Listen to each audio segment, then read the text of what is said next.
The internet is where trends are born and where they fizzle out. Some are harmless, some are weird, and some are downright disturbing. Over the past 2 decades, the internet has seen its fair share of disturbing trends, so tonight we're going to take a look at one from every year, 2000 to 2024. But before we get into the topics, I just wanted to thank you so much for clicking on this video. If you enjoy, a like and subscribe would mean the world, but without further ado, let's get into the video. 2000 Bonsai Kitten. The year was 2000. It was a very important time for the internet, with more and more websites popping up every day, most of them being unmoderated. It was like the Wild West of this brand new digital age, and with that, our first disturbing internet trend was born. In October, users would discover a website called bonsaikitten.com. It seemed like it was set up with the intention of showing people how they could grow cats inside of glass jars, and people were understandably horrified. When they visited the site, they would be greeted with disturbing images of small kittens being forced into jars. These were accompanied by a step-by-step guide that would tell you how you could carry out the process yourself, which would mold the cat's body into any form that you want. The methods they described were similar to the Japanese art of growing and shaping miniature trees inside of glass jars known as bonsai, hence the name of the site. With how the instructions were presented, very clearly and in detail, people really believed that this was a real tutorial. And in the early days of the internet, you could never really be sure. Word quickly spread through chat sites and email chains. People were desperate to share their disturbing discovery, and it brought many more eyes to the site. But with that, animal rights groups started to take notice. Of course, the content was horrifying and rightfully sparked outrage, with campaigners quickly speaking out to condemn the sick website. They said it was a blatant example of animal abuse out there for everyone to see, and it didn't take long for the story to be picked up by the mainstream media. With journalists from all over the world getting involved to tell the story, debate was sparked on the internet about how far censorship should go. Even if this was a hoax, people were asking what would warrant a censorship and how far freedom of expression could really go. Among the thousands of visitors that were flocking to Bonsai Kitten was the FBI, who had started to take a look after they became aware of the situation. Agents in Boston had launched an investigation, and they demanded all of the information for those behind the site and those who were subscribed to it. It didn't take long for them to find out that the website was being hosted by the Massachusetts Institute of Technology, and that it was created by a student who went by the alias of Dr. Michael Wong Chang. It turned out that it had been created as an elaborate joke by the student in an attempt to rile up cat owners, and it's safe to say the attempt worked. Not only had Chang now been caught by the FBI, but MIT were paid a visit by an armed investigator for the Massachusetts Society for the Prevention of Abuse for Animals. Investigators for this organization can legally interview and also arrest people under state law.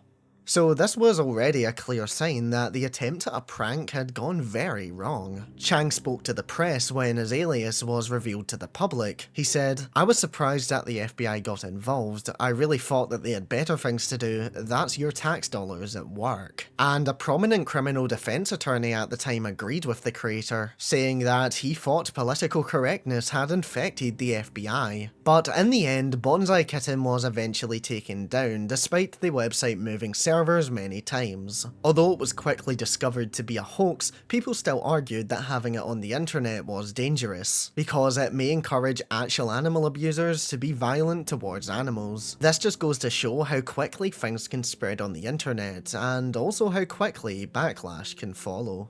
2001 Shock sites. 2001 came around and the internet was still growing at a rapid rate. There was still discussion being had over what was allowed online, and the arrival of shock sites certainly didn't help matters. Shock sites are websites that are intended to, as you can guess, shock the viewer. They tend to contain graphic content that will make you feel sick, angry, or downright disturbed. Some of these sites were intended to be dark humour, but a lot of the time it focused on real gore. I'm talking about sites such as LiveLeak. LiveLeak was a video sharing website hosted in London, and the aim was to have a place where anything could be hosted. This was designed to encourage a society of citizen journalists, but instead the site didn't become known as a place for aspiring journalists, but rather for gore enthusiasts. Over the years, it came under a lot of controversy for hosting videos of children being killed or of extremist groups. This didn't stop until it was eventually shut down in 2021, but if you think this is the only site like this out there, then you'd be very mistaken. There are too many to name, but another prominent one is rotten.com, which was one of the most popular around 2001. It first launched in 1996, and it was the go-to place to get CCTV footage, videos of injuries, surgeries, bombings, just to name a few. With the tagline of purely evil since 1996,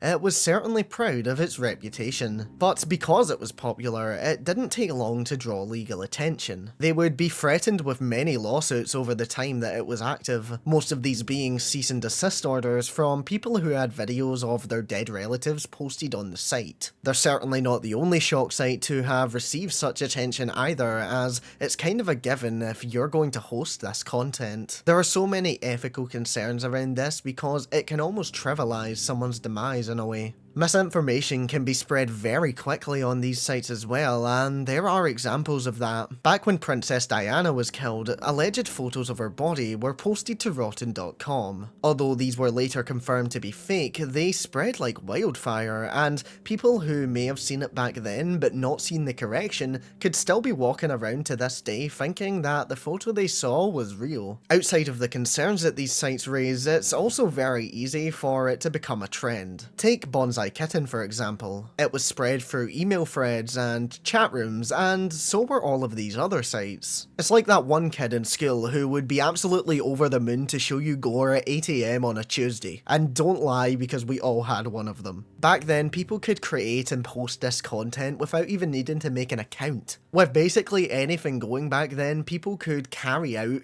post videos of the disturbing acts with zero consequences because there was no information to link back to them. It's like a way to show off their crimes and get away with it scot-free. But then it also brings up the discussion of censorship and freedom of speech. Although it's wrong to a lot of people, there is nothing wrong with looking at gore or consuming that content in most countries. Whether that's right or not is up for you to decide, but that's how it is. And as long as things are like that, content like this will be spread, whether over social media or shock sites. 2002. Dark Web Myths. For as long as the internet has been around, myths about the dark web have existed. While it is true that there is certainly a lot of illegal activity on that side of the web, there are some stories that terrify people but are nothing but fabrications. One of the most popular myths is the existence of red rooms, live streams where viewers can watch people get tortured, killed and experimented on. To access these rooms, you'll first need to find someone with access. You can then pay them a certain amount of cryptocurrency in order to get a direct link to watch these disturbing acts. When in, you can then chat with other sick individuals and even tip more money in order to get your specific request answered. Their existence has long been debated, with some people even claiming to have seen these rooms for themselves. A lot of the time though, people claim that they've heard about the rooms but haven't seen them themselves, but that rather their friend has, or a friend of a friend. It's always second-hand or third-hand accounts. But what if I told you that during a journalistic investigation by an American publication, they actually found evidence of these rooms? That's what happened. But after diving deeper, they found that it was likely nothing but a hoax. When on the dark web, you need to pay in cryptocurrency 99% of the time because you're usually buying illegal goods, and obviously the person who's selling doesn't want it to be tracked back to them. Well, although crypto is secure, it's certainly not foolproof. And the security of this specific red room was found to be severely lacking during this investigation. If the red rooms being advertised in this case were real, then it would need to have been run by a very experienced group of criminals, and if they were experienced, then surely the last thing they'd let slip is the security of their crypto. They certainly wouldn't have overlooked such a glaring issue. And to add to the likelihood of red rooms being fake, it's very hard to stream high quality video over the Tor browser. That's the browser that you have to use to access the dark web. In a lot of the stories, it seems that they're watching a very high quality stream of what's happening, but with how much Tor caps speeds and how unlikely it is to actually find these rooms in the first place, it seems to just be a story. But just because the real life existence of red rooms may be fake, it doesn't stop them from being adapted into horror stories and horror films. And fair enough, it's a fantastic concept for horror, but thankfully, it appears that they are nothing but a hoax. Another popular myth is legitimate dark web wikis. Don't get me wrong, I'm sure that somewhere out there genuine classified documents are being spread around, but a lot of people seem to believe that you can access these with a simple search on Tor. That isn't the case. They do exist, but they're usually filled with outdated information, and the information is usually already publicly available on the clear web. If they do contain anything legitimate, the chances of you finding it are also very low because a lot of the times the site is very hard to search through. These sites, like a lot of places on the dark web, tend to not really be well managed or kept up by the people who created them, so it can feel like a slog to get to any sort of destination. And if you can access them, and it seems to have relevant and up-to-date information,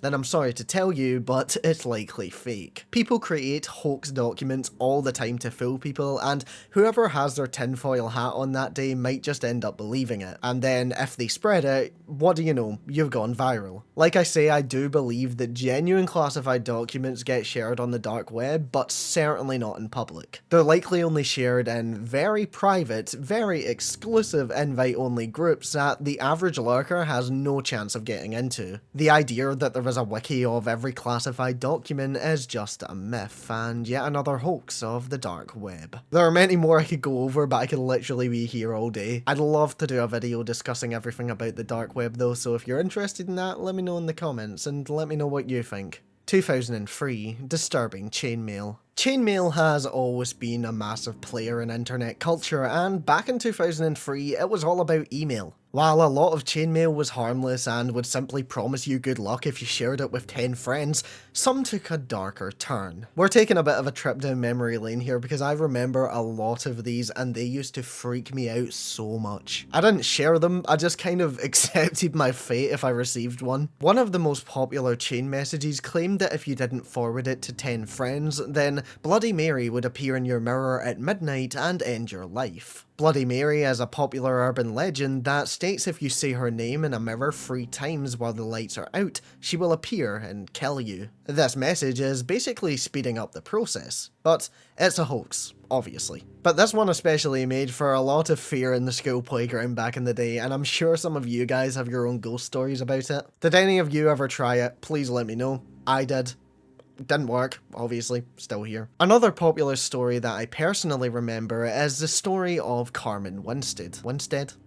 I think I'm saying that right. I do not know. A teenage girl who was pushed into the sewers by a bully and died from the fall. The message claims that she came back as a vengeful spirit, killed her bullies, and then would kill you if you didn't forward the message to 15 people. But Carmen isn't real, and neither is the curse. Can you imagine if your existence was so bad that you got killed and then you're so toxic about it that you kill anyone who doesn't forward your email? It reminds me of a certain man, but I cannot say his name anymore on this channel. But I've actually heard that if you don't subscribe, then the ghost of that man will come and get you. Funnily enough, this story actually has an origin story though. Carmen was allegedly created by a girl called Jessica. The character of Carmen was a self-insert in a, and this is the exact wording I found when I was researching this, a poorly written horror story. Sorry girl, no shade from me. Jessica received a lot of hate for the story and eventually took it down, but by that point, someone had already stolen the character of Carmen and made it to use this chain message. Apparently, Jessica won't even talk about it to this day, so I'm not sure how true this is, but It is quite funny, so I'm personally hoping it is true. These really went viral because back in the day, it was surprisingly easy to terrify young people. There wasn't really as much effort put into fact-checking things, so if you received a message and then googled the name that you received, Bloody Mary or whatever else it was, and you were greeted with all these horror stories, then you might be inclined to believe that it's actually true. And of course, as is the nature of chainmail, the more that people share it, the quicker it spreads like wildfire. And because a lot of the chainmail was inspired by already popular stories or ghost tales, it was easier to convince people and get them roped in. Disturbing chainmail still exists to this day, I'm sure, but it's certainly got a very interesting history to look back on. 2004, Creepypasta Origins. Internet horror was still in its infancy by 2004, but it was certainly starting to gain some traction. Although the word creepypasta wouldn't be adopted for another few years, horror stories were starting to be shared on a number of different websites. Ted the Caver is one of the earliest creepypastas to exist on the internet. Being posted in 2001, it started to gain more attention in 2004, with people finding the concept extremely interesting. It was originally published on a site called Angelfire and followed the story of a man who was a cave explorer. It was presented as the online diary of this caver, and throughout his adventures, he would find a secret passage in his local cave. Thinking that there could be so much more to explore, he and his friends then spent the next few days trying to get to the other side. But as they got deeper, things started to get very strange. He started to notice some strange occurrences like creepy hieroglyphics or unexplained noises. The story ends with the caver saying that he has been having nightmares about the cave and that when he goes back, he's going to bring a gun. The story abruptly cuts off there, leaving it open for interpretation. This is a really early example of found footage in a text form. It's presented as real, which is kind of influential if you think about it, because look at how many stories have taken the same approach later down the line. But this wasn't the only one that originated from 2004 and had a long-lasting impact, as the story of Zalgo popped up on the Something Awful forums. Zalgo is a malevolent, mysterious, and creepy creature who is seemingly supernatural and worshipped by cartoon characters. People would post disturbing edits of popular characters bleeding from the eyes while worshipping this Zalgo character. There was always text accompanying the scenes as well, and it was a distorted font that actually later became known as the Zalgo text. I'm sure you've seen it before, and I didn't actually know it was called this, so I suppose you learn something new every day. These examples are just two of the many I could have picked, but it just shows you that you don't really realise how much of an impact something is having at the time. Maybe in a decade's time we'll look back at the stories of today and realise the lasting effects that they may have had. 2005, Happy Slapping. Imagine you're going about your daily life and all of a sudden you get slapped out of nowhere by a young person who you've never seen before in your life. That was the reality of the happy slapping trend, which took the UK by storm in 2005. The disturbing trend seems almost harmless by its name, but that was far from the case. People would record videos of themselves slapping and mugging unsuspecting children and adults, which they would then post to the internet for an early attempt at internet success. In a video described by The Guardian, a young person approaches a woman waiting on a bus at a bus stop and punches her. The video was simply titled "Bitch Slap" and is certainly not the only one of its kind. The trend became so popular that the British Transport Police said that they had over 200 cases of happy slapping in the capital of England alone. 8 people got charged in 1 month. But the disturbing part of it all was that it was quickly changing from quick slaps into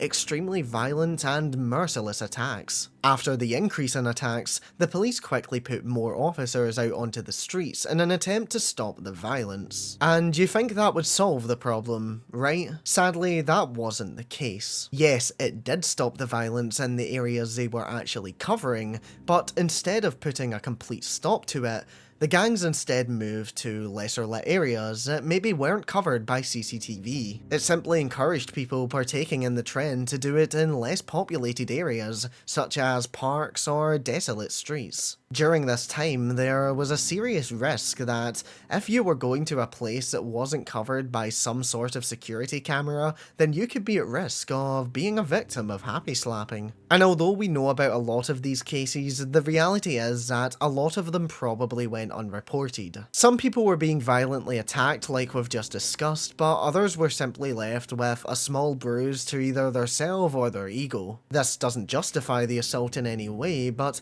if the victim didn't see it as extreme, then they may have been less inclined to actually go to the police and make a report, leaving these people free to carry out another slapping incident. The trend wasn't without tragedy too, because after its initial rise in 2005, a 67-year-old retired care worker was beaten to death by a group of happy slappers. The incident happened in London, and the perpetrators were 16-year-old Leon Elcock and 15-year-old Hamza Lizy, and they both pleaded guilty to manslaughter, being handed a sentence of 4.5 years and 3.5 years respectively. This sadly isn't the only death related to the trend, and it will forever hold its place as one of the most disturbing trends in internet history. 2006, YouTube's early dark side. With YouTube having been launched in 2005, by 2006 it was in a state where a lot of things could fly under the radar. Creepy videos weren't uncommon, and by this point, some had come to the surface and are prime examples of YouTube's early dark side. Blank Room Soup is one of the first videos that garnered attention from all corners of the internet thanks to how creepy it was. It featured a man in a white room hunched over a table eating what seemed to be a bowl of soup. A creepy figure appears in the doorway to comfort him, and before long, another oversized character appears in the shot. We get no more context before the video cuts off, leaving us to wonder what was actually going on. Of course, this took the internet by storm, with people theorizing about what was actually going on. Some people guessed, because of how scared the man looked in the video, that he could be being forced to eat another person in an act of forced cannibalism. Others thought that it may have been sourced off the dark web, but ultimately,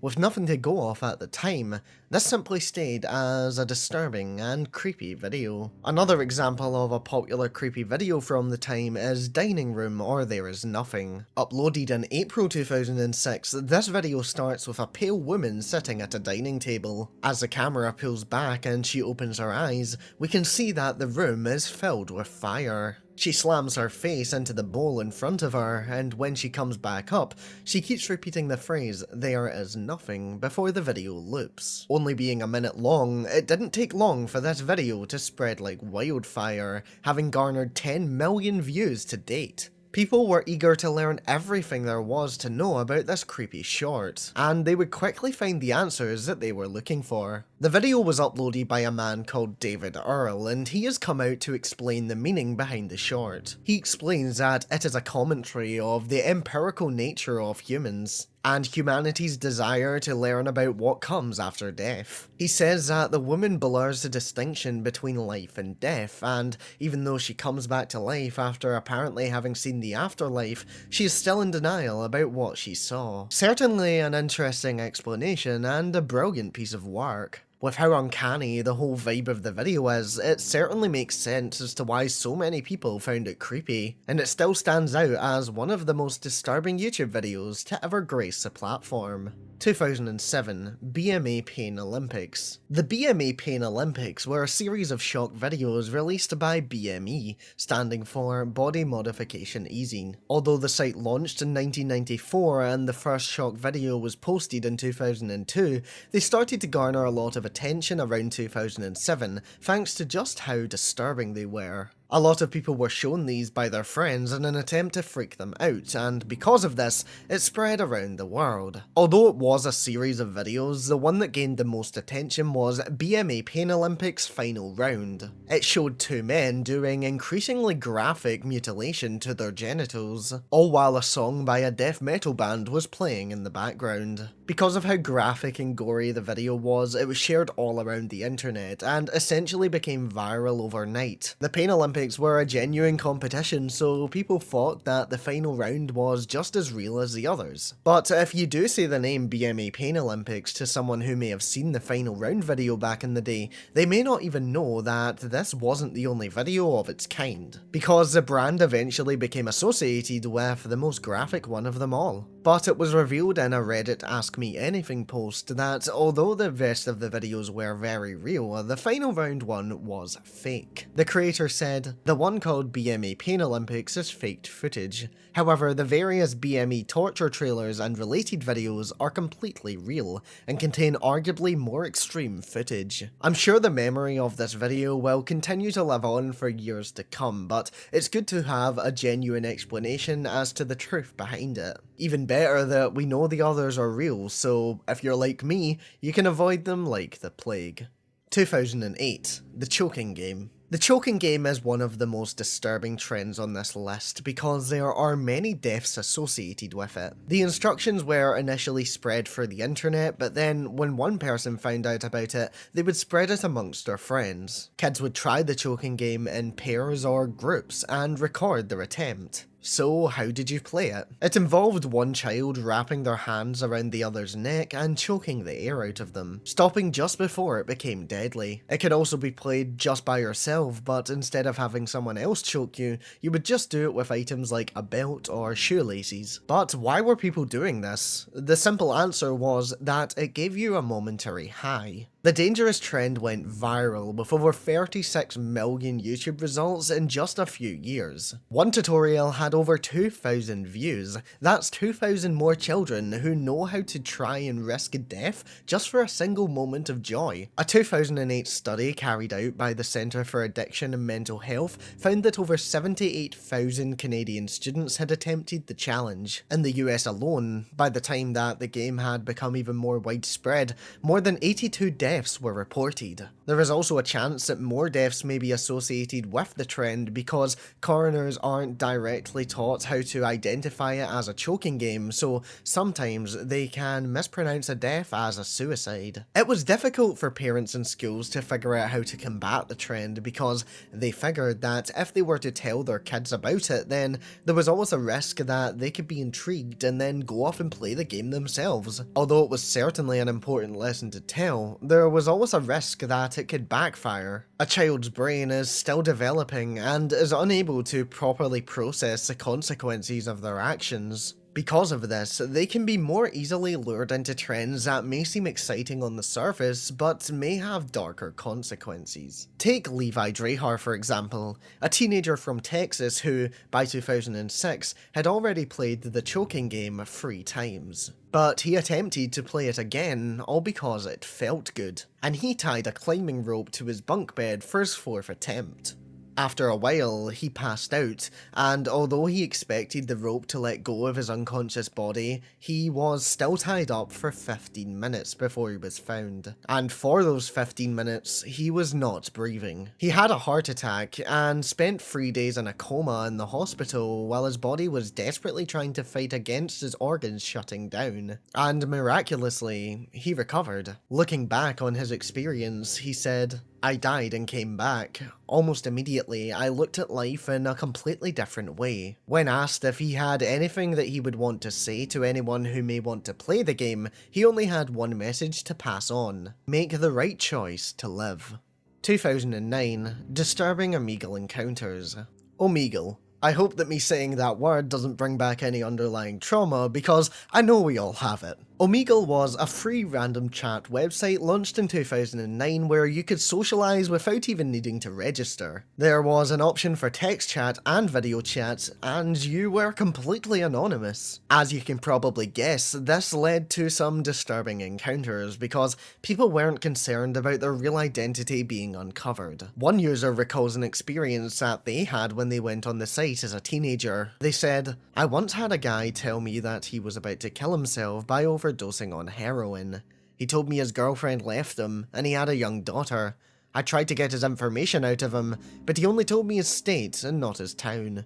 He thanked me for the conversation and stopped replying. I have no idea if he actually did it or not, but I still think about it every now and then. In another disturbing encounter, one user said that she would go on Omegle but not really talk to people. She says that after some time, she came across a user who the site gave her a warning about, saying that they may be using a simulated image, and when she looked at the video, she saw herself. Someone was using her video to catfish others, and this understandably freaked her out. Another user described something that was ongoing when the site first launched. There was allegedly a man who would torture his puppy unless the women on the other side of the screen, most of the time who were underage, would show him their body. According to the user, warnings were posted all over Tumblr, so people were very aware of his presence, but certainly a disturbing memory, especially considering that the person behind it likely never got caught. I could be here all night discussing disturbing Omegle encounters, and I'm sure that you watching have your own. It wasn't a good sight. So many people were groomed on it, and others just had terrible experiences.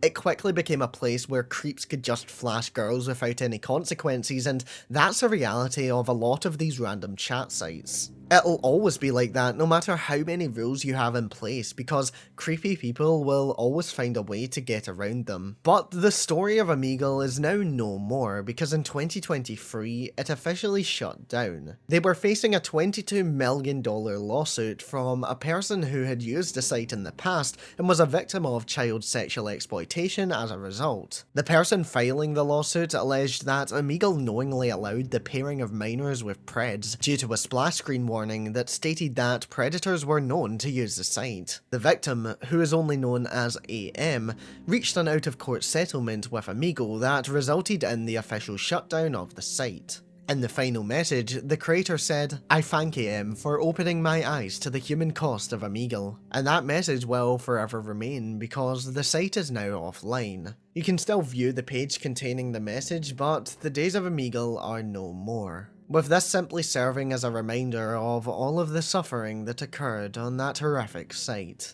2010, Planking Challenge taken too far. The planking challenge was when someone would lie face down in strange locations. The competition was to find the strangest places to plank in, but some people took it way too far. The trend quickly became extremely popular, and on the surface it seemed harmless. But sadly, there are cases of people dying as a result of the challenge. In 2011, a year after the trend hit the internet, it claimed its first Australian victim after a 20-year-old man fell 7 stories to his death. He had attempted to plank on a railing. This sparked the Australian Prime Minister to issue a warning to plankers, telling them to always put their safety first. There's a difference between a harmless bit of fun done somewhere that's really safe and taking a risk with your life. But it did little to stop people because the trend existed for many years to come. People are always looking to seek thrills, so it's not really a surprise. The challenge has kind of died out nowadays, but it'll always be remembered as one of the strangest yet most dangerous challenges on the internet. 2011, Batmaning. As planking left the internet, Batmaning became the next big thing. The new trend involved people hanging upside down by only their feet. A challenge that was certainly more difficult and potentially more dangerous than planking ever was. It was started by a group of university students after they posted videos of them hanging upside down by their feet, now known as Batmaning, from various places around their campus. They inspired hundreds of people to follow the trend and to give it a shot themselves. But there were immediately concerns about what the possible consequences could be if a wannabe Batmaner were to fall in their head. Although I can't find any records of any deaths occurring because of the challenge, if I had to guess, I would certainly say that there were a lot of injuries. It's not hard to see why either, because the position you have to get yourself into is very rough. You could easily lose your grip if you don't have the leg strength to hold yourself up. And even if you do manage to pull off the trick successfully, the blood rush to your head could cause nausea, dizziness, or even result in you blacking out. But this didn't put people off, and as the trend took over the world, a doctor from England spoke out. He said, It's important with this kind of phenomenon to get a reality check and to remember that Batman isn't real. Falling from any height is dangerous for your neck, so there is a real risk of people sustaining head injuries or serious neck injuries, and both of these can result in a lifelong disability. I can understand the press and media won't report on the harmful effects of these activities until something does go wrong, by which time you could say it is too late. And he's not wrong, because the negative effects were rarely reported on. Again, people just saw it as a bit of fun, and thankfully, it doesn't appear that there were any fatalities. But certainly a disturbing trend nonetheless. Also, what was our obsession back then with hanging from objects and just lying face down? Were we really that bored?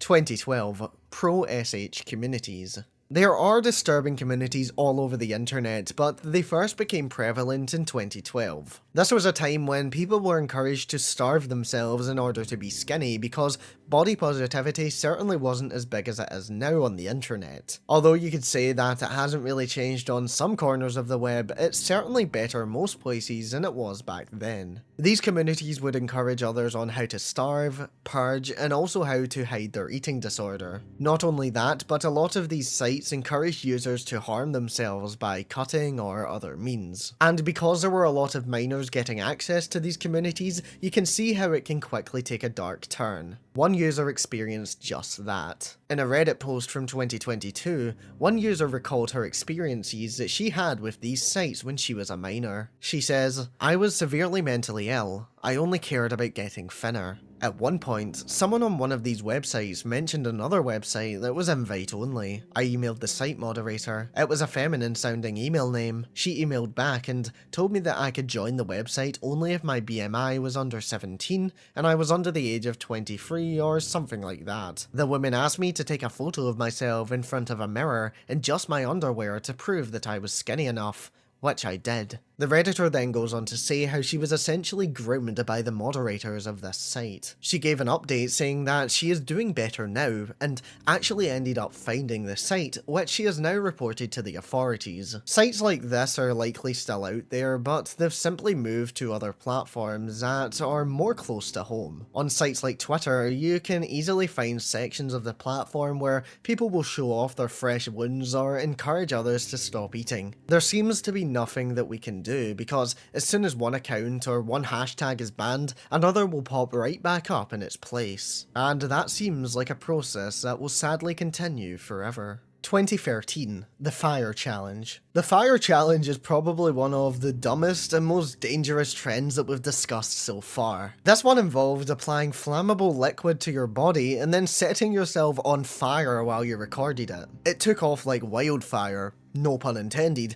and was posted everywhere from Twitter to Facebook to Instagram. It might be obvious, but very few people came away with no wounds. Most people filmed it in the shower so they could immediately put out the flames, but that doesn't stop the burning from occurring. Early on, an 11-year-old boy from Florida was hospitalized with 2nd and 3rd degree burns. He had been playing the challenge, and after he got out of hospital, he then had to attend a burn center every week to get his wounds redressed. Another boy, a 16-year-old from California, also suffered similar consequences as a result of the challenge. He had burns to his neck and waist, and ended up having to have skin grafts because of how extreme the burning was. Victims of the challenge eventually spoke out and urged people not to do everything that they see on social media. But sadly, it didn't convince others to stay far away. Similar challenges have popped up over the years, and in 2021, a 13-year-old girl ended up in an intensive care unit after a similar challenge had popped up. Her parents recalled that after they found her in the bathroom when they heard her screams, everything was on fire, including her. She was taken to the hospital with a severely burned neck and arm and couldn't speak for a while. Fire departments all around the world have spoken out about trends like this, but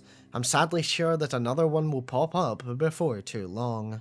2014, Neck Nominate. Neck Nominate, also known as Neck and Nominate, is an online challenge that originated in Australia, and the challenge was essentially to down the most insane alcoholic drink you could come up with, and then challenge your friend to outdo you. This may seem like a bit of fun on the surface, but we all know the devastating effects alcohol can have. And this was quickly remembered as people began to die as a result of the trend. By February 2014, 5 men under the age of 30 had already died after drinking a deadly cocktail concoction. And it's no surprise how quickly this came about because people were going crazy with it. It wasn't just vodka and rum people were mixing. People were mixing alcohol with insects, engine oil, and even dead mice. But it doesn't need to be that extreme for it to have awful consequences. Stephen Brooks was a 29-year-old from Cardiff who sadly passed away after partaking in the challenge. He was dared to drink a pint of vodka and he accepted. The act was recorded and posted to Facebook, but he was sadly found dead in his sleep the next morning. His mum said, "It really has to be stopped before this happens again. Let this be a lesson to everyone." But that didn't stop people because later that year, 20-year-old Isaac Richardson was also found dead. During a night out in London, he drank a mix of wine, vodka, beer and whiskey. It was again part of the Neck Nominate trend, and after analysis, it was found that he had consumed 30 units of alcohol in under 2 minutes. For context, the recommended weekly intake for an adult in the UK is 14 units, so he drank over double that in less than 120 seconds. It just goes to show how quickly disturbing trends can take off, and how dark they can turn. 2015, Charlie. Back in 2015, if you didn't have access to a Ouija board, the next best thing you could do to contact a spirit was the Charlie game. It involves writing the words yes and no on a piece of paper in each 4 corners, and then balancing 2 pencils on top of each other so they act as pointers. You will then ask questions which are then answered by Charlie, the demon who you are supposedly talking to if you do this. By May 2015, over 2 million posts were being made every 48 hours under the hashtag. This was happening across all social media platforms, so this shows just how mainstream it really went. It really took the world by storm, and I'm sure a lot of you watching this even played it yourself. But although it was a bit of fun for some people, it was sadly the end for others. Authorities in Libya banned the game 2 years after it went viral because it was causing children and teenagers to fall into hysteria and panic. They would have nightmares and exhibit strange symptoms, which sadly led to multiple cases of suicide. They described the game as a threat to national security because, according to the health officials at the time, by the time this statement was issued, they confirmed 8 failed attempts and 2 successful suicides directly linked to the game. And that was only in the last 2 weeks when the statement was released, and only people aged between 10 and 19. Another case of suicide occurred in Egypt when a 12-year-old boy took his own life after playing the game. The consequences of playing were widely discussed afterwards because his mum found direct evidence of him having partaken in the trend. He was allegedly trying to speak to the demon, who would then give people instructions on how to harm themselves or even tell them to take their own life. As many as 12 suicides have been linked to the game all over the world, but it still persists to this day, although maybe not as popular. But it is still played, even though it has been confirmed that there is no Mexican demon called Charlie, and that the game is nothing but a fabrication using gravity. 2016, Blue Whale Challenge. The Blue Whale Challenge is probably something you've heard of because it became pretty prominent. It was a social media challenge that resulted in multiple deaths, because it consisted of a series of tasks that players would attempt over a 50-day period, with the final task being to take their own life. It originally started in 2015 when a Russian teenager committed suicide. She posted a final selfie with a black scarf covering her mouth and nose, showing the middle finger to the camera, which was covered in blood. This seemed to be nothing more than an isolated tragedy, but a few days later, on Christmas Day, another girl would take her life. And a few days later, another girl from the same city did the same thing. And there was one thing linking them all. their online activity. All of them had been a part of online groups that mentioned blue whales and suicide, and in 2016, an investigative Russian journalist sent the country into discussion as the truth was revealed. It was found that inside these online groups, there was a challenge, the Blue Whale Challenge. The creators would set players 50 different tasks over 50 days, with the challenges ranging from self-harm to suicide. And it quickly left the borders of Russia as the challenge hit the USA. A 16-year-old girl from Georgia took her own life, and she enjoyed painting. The significance of her final paintings were truly realised when references to blue whales were discovered. Her death was immediately linked to the challenge and confirmed after more investigation. The article exposing the game also seemed to have the opposite intended effect, because quickly a lot of copycat groups started to pop up. Creators of these copycat groups were tracked down, and it was discovered that they were children themselves. People between the ages of 12 and 14 were directly responsible for the deaths of other kids. And disturbingly, youths were lining up to partake in the deadly game, and there seemed to be nothing anyone could do to stop it. The issue got so concerning that one Russian governor even compared the threat of the challenge to that of international terrorist groups. But eventually, the man who claimed to have started the game all the way back in 2013 was finally arrested. Philippe Budakin, a 21-year-old former psychology student, took the credit for the creation and claimed that the purpose of the game was to purge society of biological wastes. He pled guilty to inciting at least 16 teenage girls to commit suicide, and was eventually officially convicted on 2 counts of inciting suicide of a minor. He was only given 3 years in prison and is out there living his life right now, something that his victims never got the chance to do. The game has been banned in multiple countries like Egypt, Kenya and Pakistan, with warnings being issued in other countries such as Russia, Brazil, United States and the United Kingdom, among other places. But the disturbing legacy of the trend will forever live on as we remember the victims that sadly lost their life to the game.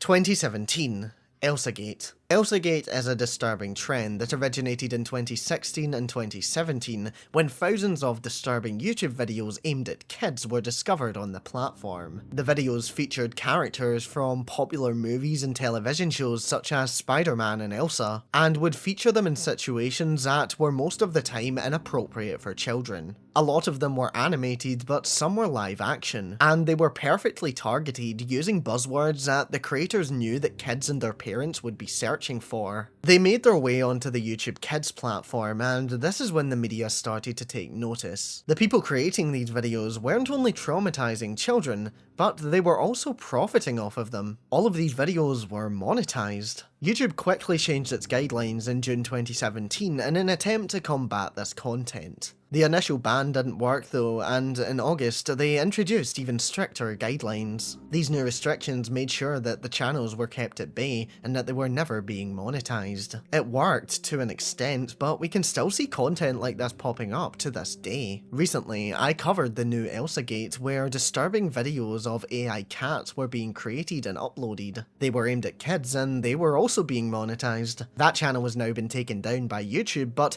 there are so many copycats that are doing the same thing. I also covered another similar rabbit hole 2 years ago, so it seems that the more we do to stop this, the more it keeps coming back. 2018. Tide Pod Challenge. Yet another challenge that took social media by storm was the Tide Pod Challenge, which had users consuming the brightly coloured laundry detergent in an attempt to go viral. Consuming Tide Pods is dangerous because they contain highly concentrated detergent, as well as a variety of chemicals. The packaging is designed so that it will explode upon any contact with water like it does in a washing machine, so as you can imagine, if you put it in your mouth, it will explode, and the contents will go all over. This will cause extreme pain almost instantly, and you'll be left with serious burns not only to your mouth, but to your esophagus and to your respiratory tract. I'll admit they do look delicious, but they are extremely dangerous to ingest. A year before the trend took off, there was already 12,000 calls to US poison control centres in relation to exposure to laundry pods. So you can imagine how much this number probably grew as a result of the TikTok challenge. In the first 15 days of the year, 91% of the 39 calls made to poison control were in relation to the consumption of Tide Pods. and the videos quickly started to hit YouTube, with the company acting swiftly to take them down. Channels sharing the video received a strike according to YouTube, and they encouraged anyone who came across the videos to flag them so that they could act quicker in taking them down. And Tide themselves also came out to discourage people from eating their pods. They said, "The pods should not be played with whatever the circumstance, even if meant as a joke. Laundry packs are made to clean clothes. They are for doing laundry, nothing else." Thankfully, the trend is no longer around, and for good reason. Certainly one of the most dangerous trends of the modern internet era. 2019 Area 51 raid. It all started in June 2019 when an event called Storm Area 51 They Can't Stop All of Us was created on Facebook. The aim was to break into the highly classified US Air Force Base Area 51 in Nevada to find out what secrets the government were hiding inside. There had long been conspiracies that this was where the United States were hiding direct evidence of extraterrestrial life. The event urged users to come together and finally raid the site in an attempt to find out the true answer. Over 2 million people were interested, and the event garnered media attention from all around the world. The event was made as a joke, but there were concerns from the military that people would actually try to pull off the impossible. A spokeswoman for the US Air Force said, "Area 51 is an open training range for the US Air Force, and we would discourage anyone from trying to come into the area where we train American armed forces. The US Air Force always stands ready to protect America and its assets." The FBI also revealed that they would be monitoring the situation closely and would keep a track of how many people turned up to the event. In addition, the airspace close to Area 51 was shut off by the Federal Aviation Association. So this should give you an idea of just how prepared the government were for the possibility. When September eventually came around and the raid was scheduled to go ahead, over 1,500 people attended the local area to go to alien-themed festivals. Around 150 people made the difficult journey to actually reach the gate of Area 51. Some camped outside the base, while others were there to simply take a cool selfie or two. One person actually attempted to enter the base though, and they received a warning as a result. 6 others were arrested for crimes related to alcohol, but as for breaking into the base, only one person was silly enough. And so that was all that came of the Area 51 raid, and we are left to wonder what is hiding behind the walls of the facility.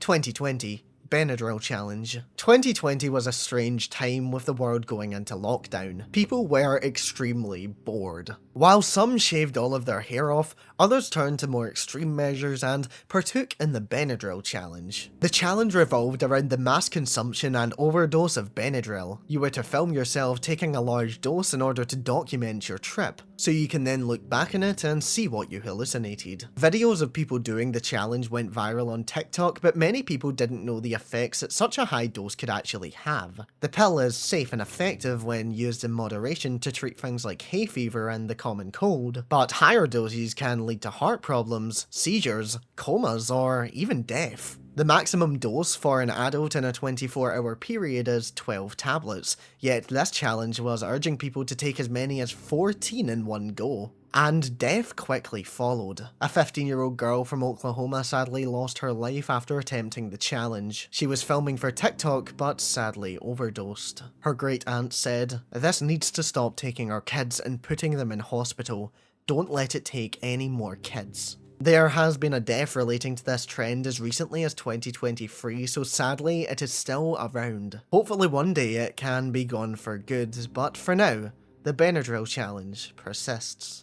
2021 Slap a Teacher. Another year, another disturbing TikTok trend as slap a teacher quickly grew to prominence. It's basically what it says on the tin. Students were being challenged to assault their teachers, record it, and post it to TikTok. It has been reported that some students faced actual criminal charges and also disciplinary procedures at school for either threatening to or actually partaking in the challenge. And TikTok even issued an official statement saying that the challenge was an insult to teachers worldwide, and that any content portraying it would be immediately removed. A search of the platform showed that the videos had been fully banned, so we'll never know if any of this content actually made it to the platform. If it did, then it certainly didn't stay for long. But even if it didn't stay up for long, that didn't stop schools from notifying parents, teachers, and students about the risks of it. They made very clear the consequences of what would happen if anyone was smart enough to try it. It didn't matter if it was a hoax because there was a genuine threat to staff. And according to the media, an 18-year-old student from Louisiana was charged after assaulting her teacher. The 18-year-old allegedly attacked her 64-year-old disabled teacher and recorded it for the challenge. The video was shared publicly, and this isn't the only example. A middle school student also faced a disciplinary for slapping a teacher as part of the challenge. The school immediately sent a letter out to parents notifying them of the risks, and the local police came out to say that it was the first case of its kind in the district. There are so many consequences that can come as a result of a dangerous challenge like this. Not only can the student face serious criminal charges, but the teacher in question who gets assaulted could also face lifelong health issues depending on how serious the assault is. It may be called slap a teacher, but some perpetrators were committing very serious assaults. So while there may not be any evidence to back up that this challenge actually existed before it sent shockwaves through school districts, it certainly does now. And it's extremely disturbing to think that something as messed up as this could be occurring behind school walls. 2022 Blackout Challenge. No one would have expected it, but the choking game made a comeback in 2022 in the form of the Blackout Challenge. This time on TikTok, people from all around the world would be posting videos of themselves choking themselves with household items. They filmed all of this for social media, and it was all for the adrenaline rush that you get once you wake up. The challenge was linked to the deaths of at least 20 children, and in the last 2 weeks, parents from around the UK were actually banding together to sue TikTok. They believed that their children died after taking part in the Blackout Challenge, and the lawsuit cites wrongful death. The platform has now banned the hashtag, and searches for it will return nothing, but the damage has already been done. And it doesn't change the fact that this should have been done sooner before it managed to claim any lives. The lawsuit claims that the deaths were the foreseeable result of TikTok's engineered addiction by design and programming decisions, which were aimed at pushing children into maximising their engagement with TikTok by any means necessary. For as long as TikTok's around, challenges like this will be as well. Let's just hope that in the future they're tackled sooner rather than later before any damage can be done to innocent people. 2023 AI content. AI content has been growing by the day, and it is just getting worse. With recent trends like the disturbing minion content on TikTok and the AI cat videos in the new Elsagate, AI certainly has potential for horrible things. Although there are many examples I could use from 2023, I'm going to choose the most disturbing AI content of all, and that is one from the end of 2024, the AI minion trend. In December, people were posting real gore videos to TikTok, putting a minion filter over the top of it in an attempt to evade any sort of consequences. Not only were people posting gore, but they were also allegedly posting illegal videos of kids. This could have popped up in your For You page without any warning. and TikTok didn't really act swiftly. A lot of content is gone now, but it stayed up for far too long. Generative AI will sadly always have the potential for bad things like this, and I'm sadly sure that we'll see many more examples in the future.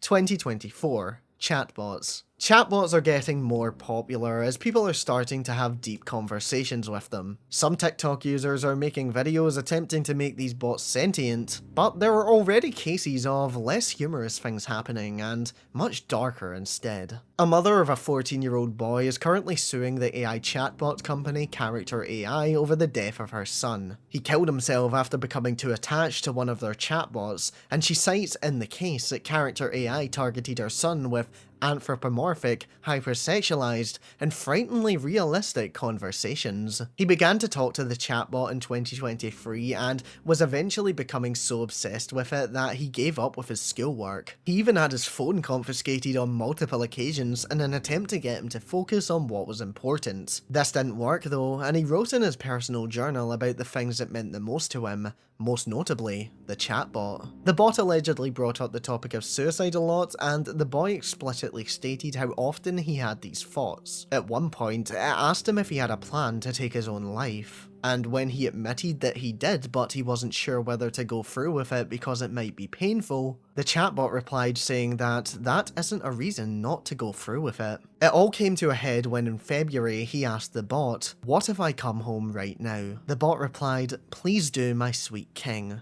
And moments later, he took his own life. The company behind the bot, Character AI, added additional safety features as a result of the death. The company said that it was heartbroken and that they take the safety of their users very seriously, so that these new safety restrictions were put in place so that something like this could never happen again. This is a devastating case and sparked a lot of discussion on social media when it happened. Hopefully, nothing this tragic will ever happen again, but with how realistic things are getting, we can never be too sure. But fingers crossed that no one will ever take their own life as a result of an AI chatbot again. Thank you so much for making it to the end of this video, I appreciate you so much. If you did enjoy, like, subscribe, share the video, do all of that good stuff. We're really dangerously close to 10k now, so any support is absolutely fantastic, guys. Let me know if I missed any trends in the comments, and let me know what you found the most disturbing, or just your stories of any trends I've discussed. And thank you so much to my Patreon supporters and YouTube members, Brooke, Entrepreneur, Morrigan, K4 Silver, Alex Rod, Based Finger, and Carmilla. I'll be back next Friday with another video, so for now, have a great day, great weekend, great week, and I'll see you next time.